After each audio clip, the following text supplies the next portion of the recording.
아멘.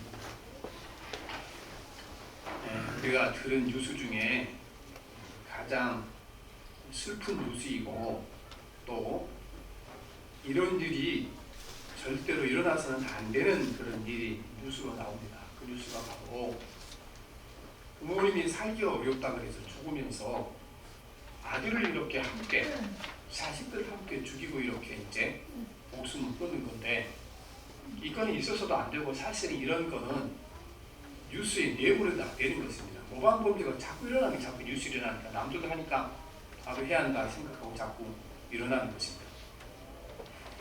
이런 일이 1년에 한 20건 정도 계속 일어난다고 합니다. 그러니까 우리가 뉴스에 나오지 않지만 같은 사건이 많이 일어나는 겁니다.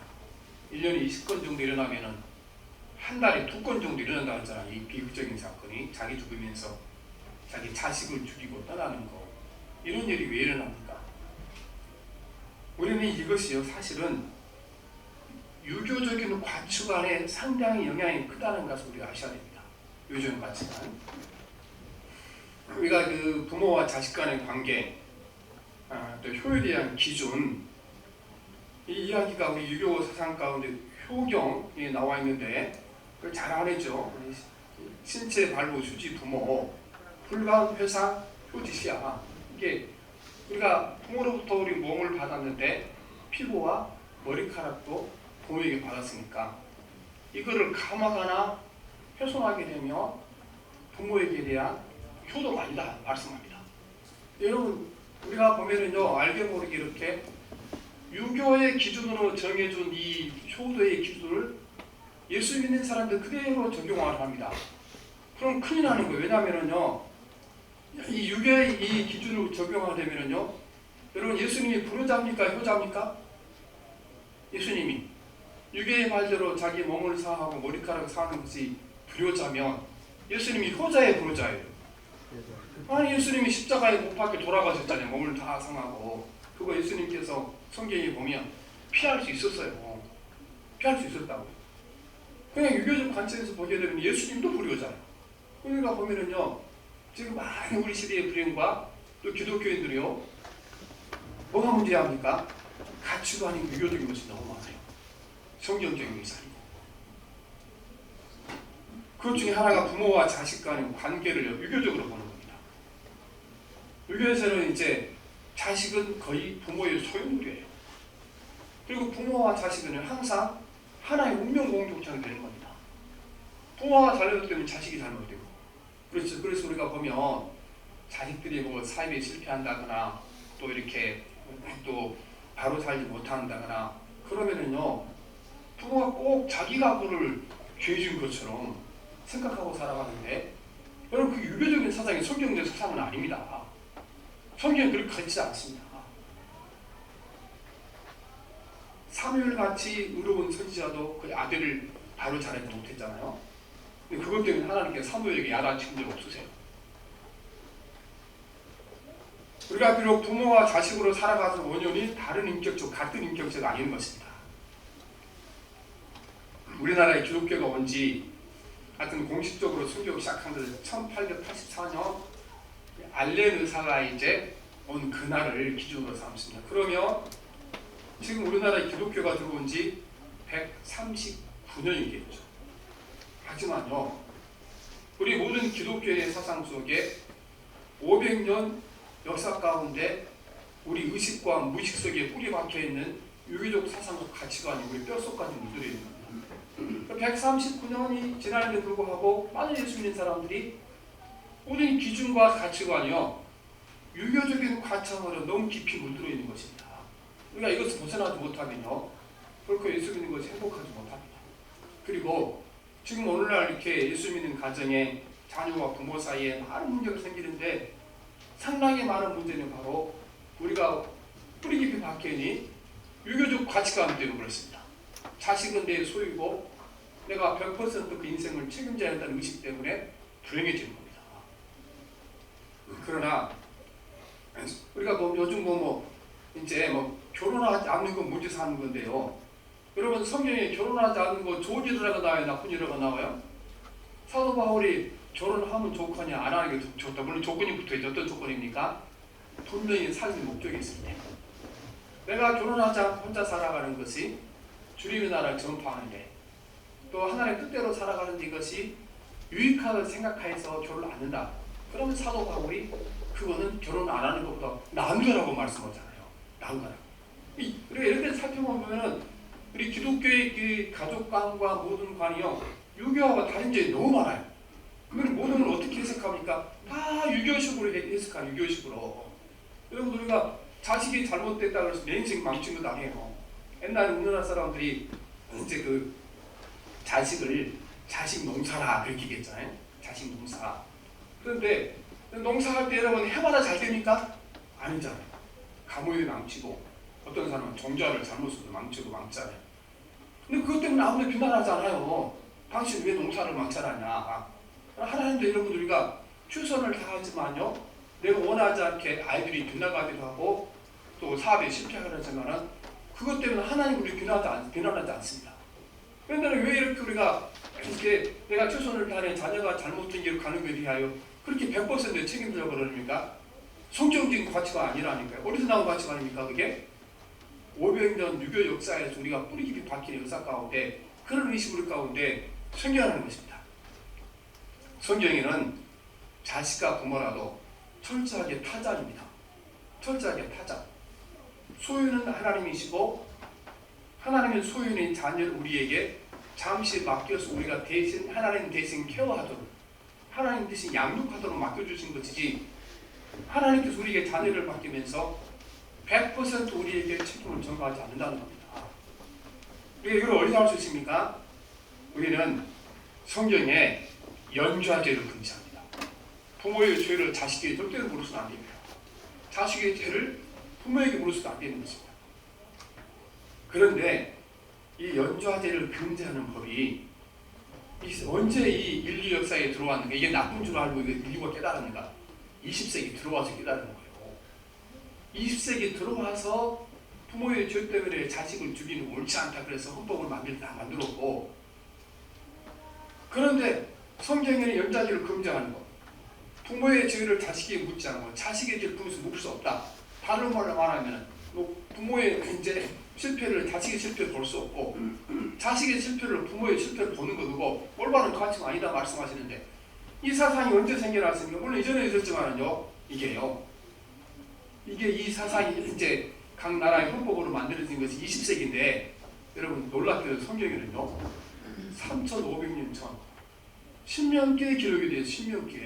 신명기에 부모와 자식은 같은 공동체도 아니고 타자다, 다른 인격체다 말씀하십니다.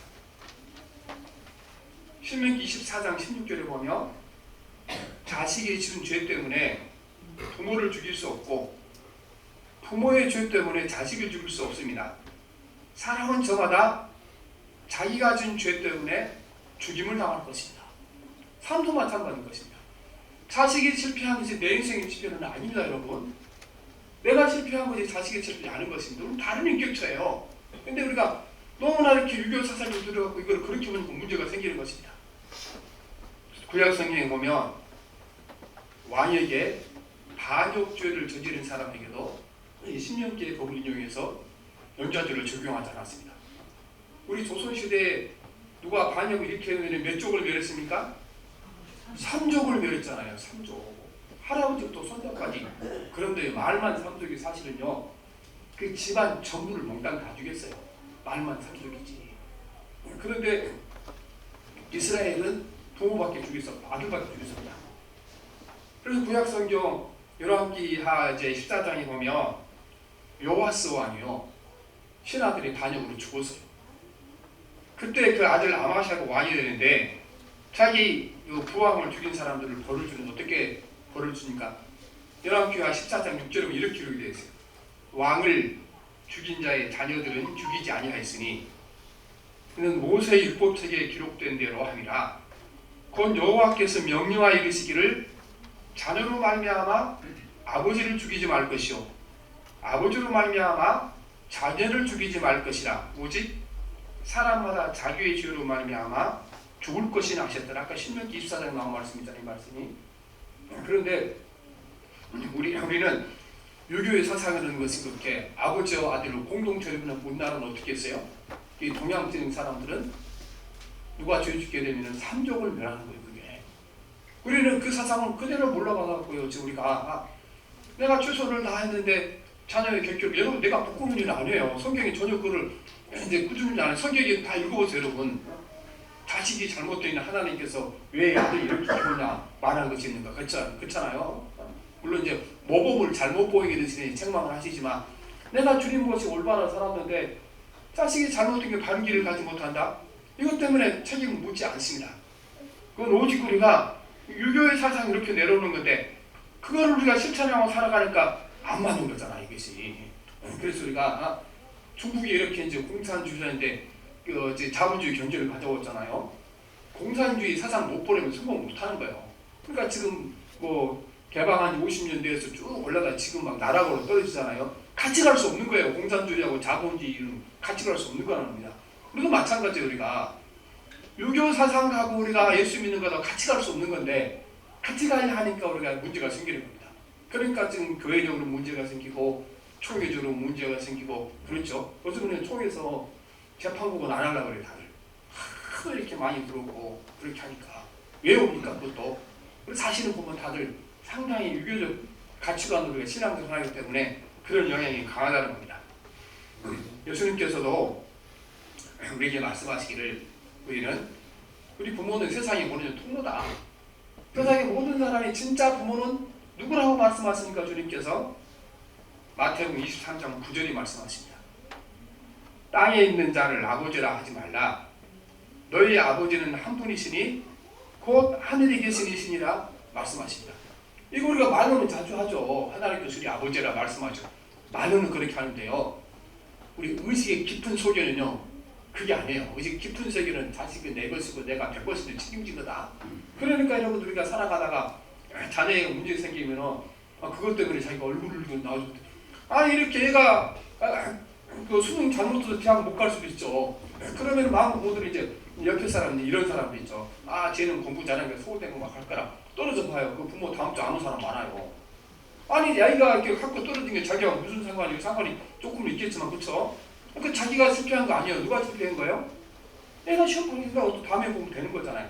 근데 우리가 이렇게 모든 자녀와 부모 관계를 이렇게 유교식으로 해석하니까 삶이 어려워지는 겁니다. 그리고 결코 본인에게 유리하지 못하고 자식에게 유리하지 못합니다. 시험에 떨어지거나 또 회사가 망했거나 이런 사람들이 어떻게 해요?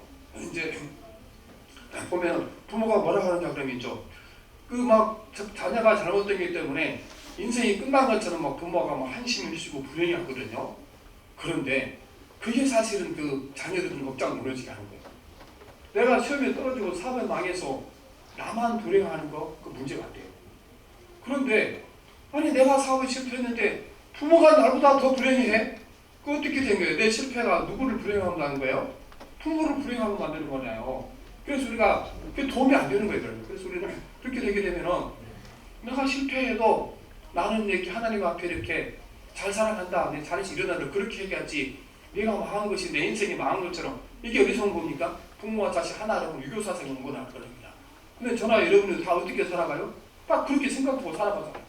그래서 우리가 가장 중요한 것은 우리가 가족과의 관계 속에서 우리가 유교적 가치관을 내려놓고 무슨 가치관을 받아들여요?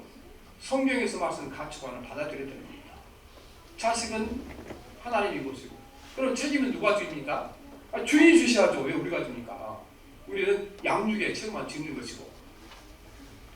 그런데 이스라엘 백성들도요. 시간이 지나가면서 이 연좌지 금지. 그러니까 아버지와 아들은 다른 인격적이고 아버지의 문제를 아들이 책임지지 않고 자식의 문제를 부모가 책임지지 않는다. 각자 개인이 책임진다. 이 의식이 점점점 약해지기 시작하는데 그건 이제 우리가 성경을 조회하면요. 거의 모든 지구상의 모든 종족들이 다 이걸 하나로 보았어요. 이스라엘 백성도 이걸 점점점 물들어서 어떻게 보니까 아버지의 문제와 자식의 문제를 함께 보는 거예요. 그래 에스겔 선지자가 그들을 책망하고 있는 겁니다. 어떻게 책망합니까? 2절 4절 같이 봅시다. 진짜 18장 2절 4절 아버지가 그 15분을 먹었으므로 그 아들이 이가 시작하는 어찌됨이냐 주의 말씀이니라 내가 나의 삶을 두고 맹세하노니 너희가 이스라엘 가운데에서 다시는 죽상을 지지 못하게 되리라. 모든 영혼이 다 내게 속한지라 아버지의 영혼이 내게 속한 같이 그의 아들의 영혼도 내게 속하리니 범죄하는 그 영혼은 죽으리라. 그렇죠? 모든 영혼이 누구 소유라고 말씀하십니까? 하나님 소유라고 말씀하시죠. 그런데 이스라엘 백성들이 이 원리를 잊어버리고 어떻게 말하냐 그러면 아버지가 신 포도를 먹으면 아들이 이가 시지 않는. 이게 여러분 맞습니까? 아버지가 신 포도 먹으면 아들이 이가 십니까? 이건 똑같은 거예요. 이거 어떡하나. 이제 밥상에 딱 둘러 앉아서 아버지가 국물을 헐짝 먹으면서 아들아 신금 몇 짜냐? 국물은 누가 먹었어요? 아버지가 먹어놓고 신금 몇 짜냐는 누구한테 판별을 하라 그래요? 아들에게 판 똑같은 거예요. 이게 우리가 이렇게 이제 똑같다는 겁니다. 이거를 아버지의 문제를 전적으로 자기 문제로 여기고 또 자식의 문제를 전적으로 100% 자기가 책임져하는 거 이거 똑같다는 겁니다. 근데 성경이 분명히 이거는 우리가 이게 같은 것이 아니다. 엄연히 아버지와 아들은 다른 인격체라고 말씀하고 계시는 것입니다. 그래서 우리 가만히 생각해서 우리가 지금까지 우리가 가족의 관계를 공자님이 가르치신 대로 그 가치관을 살았습니까? 성경이 가르쳐준 가치관을 살았습니까? 가만히 생각해보니 대부분이 다 유교가 가르쳐준 거, 공자님이 가르쳐준 가족관으로 살고 있어요. 오늘 여러분 그 가치관을 버려야 예수 안에서 행복한 가정이 이루어질 수 있습니다.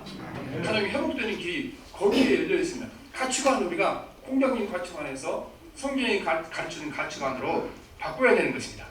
물론 성경에 보면요, 이게 부모의 죄를 자식에게 묻는 것처럼 보이는 말씀이 있어요. 묻는 것처럼 보인다는 말씀인데 십계는 이계명이요. 그것들에게 절하지 말며 그것들을 숨기지 말라. 나 내 하나님 여호와는 질투하는 하나님인즉 나를 미워하는 자의 죄를 갚되 아버지로부터 아들에게 3, 4대까지 이르게 하거니와 나를 사랑하고 내 계명을 지키는 자에게는 1000대까지 은혜를 베푸시니라. 아버지의 죄를 몇 대까지 갚는다 그럽니까? 3, 4대까지. 그럼 이게 아까 말씀은 틀리지 않습니까? 어떻게 아버지의 죄를 아들에게 안 묻는다 그러는데 3, 4대까지 묻는다고 말하니까. 근데 여러분 이게 묻는 게 아니고요. 이제 그 할아버지가 죄를 쓰니 중손자까지 죽는다는 거잖아요. 저주한다는 거잖아요. 자기 때문에 죽는 겁니다. 왜 여기를 뭐 5대, 6대 아니고 3, 4대로 한정한지 압니까? 성경이 쓰여질 당시는 대가족제였어요. 대가족제. 모든 가족이 함께 모여 살았는데 되게 이제 3대, 4대까지 많이 모은 지는 3대, 4대까지 함께 모여 살죠. 증조 할아버지부터 증손자까지 함께 모여 살아가죠. 이 3, 4대라는 것은 그래서 이게 한 집에 살았던 세대, 같은 집에 살았던 세대. 근데 지금 이 계명이 우상을 섬기지 말라 이 말씀이잖아요. 그러면 증조 할아버지가 한 집에 우상을 섬겼으며 그 집에 사는 증손자가 우상 섬겼겠어요? 안 섬겼겠어요? 다 섬겼죠. 우리 여러분 옛날에 제사 지낼 때 보면 거기 이제 증조 할아버지가 증손자들은 저 빼놓고 뒤에 있고 나머지만 와서 제사 지내자 그렇게 하지 않잖아요. 그래서 이 사람들의 증조 할아버지 절대는 중국이 아니고 증조 할아버지가 이렇게 지키는 게 이제 우상의 행사에 3, 4대까지 참석했으니까 이 사람이 증조 할아버지도 죽었습니까? 자기가 이렇게 우상 숭배하기 때문에 죽었습니까? 저주받았습니까? 자기가 한 거죠. 그래서 여러분 성경에 철저하게 본인의 죄는 본인에게 묻는 것이지 하나님께서는 부모의 죄를 자식에게 묻지 않고 자식의 죄를 부모에게 묻지 않는다 이렇게 말씀하시는 것입니다. 그런데 우리가 여러분 우리나라에도 분명히 이렇게 연좌제가 이렇게 이제 금지했죠. 근데 우리나라 연좌제가 언제 금지됐습니까? 놀랍게도요 1980 이전까지 연좌제가 있었어요. 특별히 아버지가 뭐 이렇게 공산주의나 그 다음에 이제 가족 중에 누구가 북한에 넘어가 있어. 아니 북한에 넘어가 있냐고 조카들하고 무슨 상관을 했어요? 조카들 경찰 공무는 안 됐어요. 일반 공무는 못 했어요. 육사 합격하면 그거 다 이제 다 떨어지게 돼 있어요. 이기 때문에 연좌제 때문에 이렇게 한 거잖아요. 그래서 1980년도에 이제 우리나라도 이 연좌제를 이제 금지해요. 우리 헌법 13조 상황에 보면 모든 국민은 자기의 행위가 아닌 친족의 행위로 인하여 불이익한 처우를 받지 아니한다. 근데 이 원리가 어디서 나온 겁니까? 이 원리는 철저하게 성경에 바탕을 두고 있는 겁니다. 성경에. 이렇게 우리가 성경 말씀이 하지 말라 그러지, 이제 우리가 헌법에서 드리는 부모의 죄를 자식이 책임지 않고 자녀의 죄를 부모가 책임지 않는다, 이렇게 한 거잖아요. 그런데 우리 의식 속에 너무 깊이 박혀 있는 겁니다. 요즘 보면 요명 인사들이 있잖아요. 요명, 이름이 알려진 인사들. 가끔 보면 놀라운 일이 일어나요. 어떤 일이 일어납니까? 그 부모가 옛날에 돈 떼먹고 안 갚아도 그거를 갖다가 막 치고 내는 거거든요. 그게 우리나라 헌법에 있어서는 안 되는 거예요. 그거를. 부모의 연좌제를 금지하는 헌법이 있는데 그거를 유명한 사람이 됐다 그래서 그 부모가 잘못한 죄를 그 사람에게 돌리는 게 이게 옳지 않은 거잖아요. 그러면 우리 국민 전체 전부가 이건 옳지 않다. 어떻게 그 부모가 준 죄를 자식이 뭐냐? 정사가 그렇게 되면 그런 얘기 신문에 나오겠어요? 안 나오겠어요? 못하죠. 왜 그런 얘기가 버섯이 나옵니까? 우리 모든 국민 정서가 연좌제는 표시됐지만 의식이 남아있는 거예요. 옛날에 할아버지가 지어주면 이제 자손 3족을 내렸던 이 유교식 종교 이 가족관이 남아있기 때문에 그게 넘어가는 거예요. 여러분, 우리가 기독교인이 그런 말 듣게 되면요, 우리가 팔짝 뛰어야 돼요. 있을 수 없는 일이에요.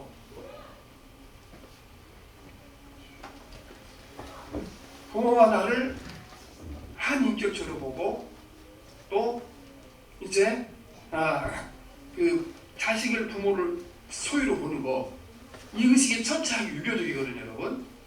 우리가 이 의식을 버리고 바꾸지 못하면 올바른 가족관계 될 수가 없습니다. 모든 자녀는 하나님의 소유자고 나는 그들을 기르는 양육자다. 그리고 부모와 자식은 분명히 다른 인격체다. 아버지가 신 포도를 먹었다고 해서 자식이 입이 쉬지 않은 것처럼 다른 인격체다. 이 성경적 가치를 갖지 못하게 되면 우리 예수 믿는 사람들도 이렇게 행복한 가정을 꾸며갈 수 없고 또 건전한 이제 효도 될 수 없는 것입니다. 우리가 이제 유교적 가치관으로 보면요, 효도하기가 더 어렵습니다. 왜냐하면은 부모가 나를 위해 해준 것은 당연하다고 생각하잖아요. 자식이 부모를 해주면 당연하다고 생각하잖아요. 우리는 이제 성경적 가치관을 보면 우리가 부모와 자식 사이도 한 다리 건너뛰어서 바라보는 법을 배우라, 그 말씀이잖아요. 한 다리 건너뛰어서. 그래서 내 가족이긴 하지만 이게 우리가 너가 나고 나는 너는 아니다, 이 의식이 필요한 겁니다. 이렇게 진정한 효도가 되는 거죠. 우리가 보면 나와 관계가 먼 사람이 나에게 이제 선행을 베풀어 줄수록 감사가 커지죠. 부모님이 이렇게 어려서부터 자랄 때까지 평생 용돈 줘봐요. 고등학교까지 대학교까지 용돈 주잖아요. 근데 자녀들이요, 그 용돈 받은 것 때문에 막 감지덕지하고 감사해서 눈물 나고 그런 거 별로 없죠. 그런데 만약에 이웃집 아저씨가 어느 날 불러서 너 요즘 용돈이 없지, 용돈 좀 이렇게 한 20만 원 줬다고 그래봐요. 그 아이가 언제까지 기억할까요? 죽을 때까지 기억하죠. 왜 감사하겠죠. 왜 그럴까요? 나와 거리가 먼 사람인데 주니까 감사하고 기억하는 거잖아요. 부모도 마찬가지인 것이에요. 이제 한 가지 건너뛰어서 내 부모가 나에게 모든 걸 책임질 부모가 아니다. 그렇게 해서 한 다리 건너뛰어서 바라보게 되면요, 모든 것이 감사할 일이잖아요. 어렸을 때 연필 한 잔을 사주고도 감사할 일이고, 소풍 갈 때 이렇게 사이다 한 병 사주고도 감사할 일이고, 그렇게 되는 겁니다. 그래서 우리가 이제 내 부모이기 때문에 당연히 모든 걸 해줘야 한다, 이 생각을 가서는 안 되는 거죠. 내 부모도 나와 다른 인격체고 이제 가까운 이웃 중에 한 사람이다. 한 달을 건너뛰어서 보게 되면요, 모든 일에 다 감사하게 되는 것입니다. 저도 이제 이렇게 설교하기 위해서는 이제 다른 분 설교를 많이 들어보고 읽어보고 하거든요. 그래서 이제 이번에는 우리 한국교회 전설, 우리 교단의 저희 전설이잖아요. 한경윤 목사님께서 이렇게 어린이주일 또 가정주일 설교를 어떻게 하셨나 설교를 한번 읽어봤더니요, 그 설교 중에 하나가 아가페의 사랑, 그래서 고린도전서 13장에 나온 이 사랑하는 가정에서 실천해야 한다, 그 얘기예요. 근데 13장 특별히 이제 4절 7절을 강조하시는데 4절 7절 이런 말씀이죠. 사랑은 오래 참고, 사랑은 온유하며, 시기하지 아니하며, 사랑은 자랑하지 아니하며, 교만하지 아니하며, 무례 행하지 아니하며 자기 유익을 구하지 아니하며 성내지 아니하며 악한 것을 생각하지 아니하며 불의를 기뻐하지 아니하며 진리와 함께 기뻐하고 모든 것을 참으며 모든 것을 믿으며 모든 것을 바라며 모든 것을 견인이라 말씀하셨는데, 여러분 가만히 있어 말씀해 보니까 이게요 가족 간을 지키기가 제일 어렵고요. 사랑은 오래 참는 거라 그렇게 말씀하시는데, 남들이 나한테 속상하게 하거나 또 조금 기분 나쁘게 해도 웬만하면 참죠, 그렇죠? 남들이 하는 얘기를 막 들고 가는 사람이 있으니까 웬만하면 참지. 근데 가족이 이렇게 기분 나쁜 말을 하거나 속상한 말을 하고 웬만하면 안 참습니다. 그렇죠? 웬만하면 안 참아요. 왜 그렇습니까? 한 달이 건너뛰어서 도는 걸 모르기 때문에 웬만하면 안 참는 거예요. 그리고 우리가 무례히 행치 아니하며 그랬는데 예절을 지킨다는 말씀이잖아요. 예절을 지킨다. 근데 예절을 가장 안 지킨 사람 누구예요, 여러분? 가족이잖아요, 가족. 막 다른 남자들 만나고 막 사근사근하고 이렇게 막 냅둔 사람이, 아니 자기 앞에 누나 별것도 아니고 막 화를 내고 그렇죠? 그렇죠? 남자들도 마찬가지고 막 다른 여자 앞에는 막 공주님 대하는 것처럼 자기 부인 대할 때 이렇게 이제 막 함부로 대하는 거잖아요. 여러분만 그런가? 저도 그럴 때가 많아요. 왜 그렇습니까? 우리가 한 달을 건너뛰어서 안 보는 거예요. 저 남자도 저 여자도 난 이거 이웃인데 이렇게 생각 안 하고 그냥 뭐 내 거라고 생각하니까 마음대로 되는 거잖아요. 그래서 보면 우리가 한 달이 건너뛰어서 봐야 이게 가족과는 예절을 지켜주는 거잖아요. 성내지 말라 말씀하시는데, 우리 가만히 생각해 보세요. 우리 살아가면서 성을 누구한테 가장 많이 냈어요? 남편한테, 아내한테 성 잘못 냈잖아요. 자식한테 성만 냈지. 가만히 생각해 보면 우리가 성내는 게 주로 누구한테 내요? 가족한테 냈지. 가족한테 내지. 우리가 막 회사에서 사장님한테 화내고 봤어요? 안 냈죠? 오늘 보면요, 자랑하지 아니하고 그렇게 말씀하셨는데, 우리 한국 사람이 뭐 자랑 제일 많이 해요? 자식 자랑 제일 많이 하지. 자식 자랑. 왜 자랑을 합니까? 자식이 내 거라고 생각한다. 자식의 성공이 내 성공이라고 생각하니까 자랑하는 거지. 근데 그것이 어디서 왔다고요? 그 생각이 공장님 가르치며 예수님 가르침이 아니에요. 자식이 성공해서 자식이 성공하지 내가 성공한 건 아니에요. 그렇죠? 그러니까 조금 전에 막 자랑한 거예요. 그래서 우리가 이 말씀을 지키려면 어떻게 해야 돼요? 한 달 건너뛰어서 봐야 돼요. 내 자식이긴 하지만 좀 하나님 나한테 보내주신 것이고, 또 어머니는 다른 인격체이지 아들이 성공이 내 성공은 아니다. 성경적인 관점을 보면 자식 자랑 안 해요. 그렇잖아요? 가만히 생각해보면요, 이 고린도서 13장에 사랑의 원리를 지키는 것은 어디가 있습니까? 유교식으로 보면 절대로 못 지키는 거예요. 성경이 말씀하신 대로 우리는 부모와 자식 사이를 한 달에 건너뛰어 볼 줄을 보는 법을 배워야 지켜진다는 것입니다. 우리가 국가적으로, 사회적으로, 개인적으로 우리는 이 유교적인 이 관계 때문에, 가치관 때문에 많은 문제를 우리가 이렇게 발견하는 것, 생각하는 것입니다. 제가 어렸을 때는 이제 운동회 하면은요, 꼭 들어가는 게임 하나가 있었어요. 두 사람이 양쪽 다리를 묶고 뛰는 거. 기억나시죠? 근데 그 뛰면 불편해, 안 불편해요? 막 넘어지기도 하고 쓰러지고 잘 달리지는 못하죠. 여러분들, 우리가 유교식으로 가족관계를 보게 되면 똑같은 거예요. 아들과 내가 다리를 묶고 달린 거랑 똑같아요.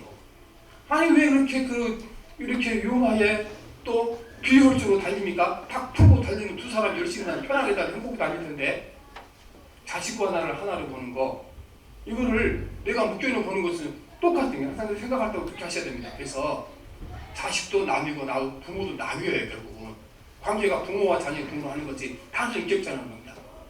그래서 오늘 또 우리가 많은 사람이요, 자기 부모 때문에 너무 불편해, 자식 때문에 너무 힘들어. 왜냐하면 우리가 두 다리를 서로 끈으로 묶고 다니면 똑같은 거예요. 그 관계를 끊는 것이 어떻습니까? 유교적인 우리가 가족이라는 가치관을 버리는 거예요.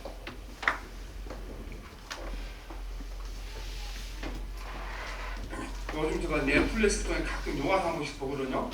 지난주 어부의 딸 그거 봤더니요, 그 아버지가 여자는 공부해서 안 된다고 막 이렇게 학교를 안 보내줘요. 걔가 학교를 안 보내주니까요, 학교에 가서 이렇게 이제 창너머로 선생님 강의를 막 듣는 거예요. 그 틈새로. 근데 이게 발견이 돼갖고 얼마나 얻어맞고요. 그래도 왜 학교로 가는 거예요. 그러니까 나중에 이제 그 부잣집에다 이렇게 그거를 첩으로 팔아보는 거야, 딸을. 여러분, 그런데도요, 그 딸이 나중에 공부를 해서 성공한 거예요.